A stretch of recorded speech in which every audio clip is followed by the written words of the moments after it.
यमुना आणि नर्मदा यांच्या आल्या साऱ्या बहिणी आणले सप्त 7 तल्यांचे पाणी त्या झेलिले राज्याभिषेकासाठी. जला झाली तीर्थांची घर नाव तयाचे गंगासागर होय.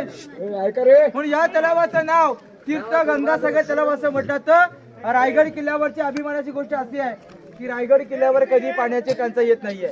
येणाऱ्या शिवभक्तांना पाणी या तलावातलं पुरवलं जातं. असं पवित्र पाण्याचं तलाव आहे गंगासागर. पाठीमागे 2 स्तंभ आहेत. हे स्तंभ शिवकालात पाहिले असते तर एकावरती एक आपल्याला 7 मध्ये पाहायला भेटले असते. दिसले सर्वांना स्तंभ.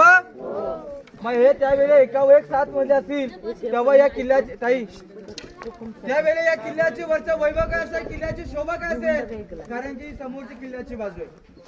मग पहिल्या स्तंभाचा वापर काय केला जायचा.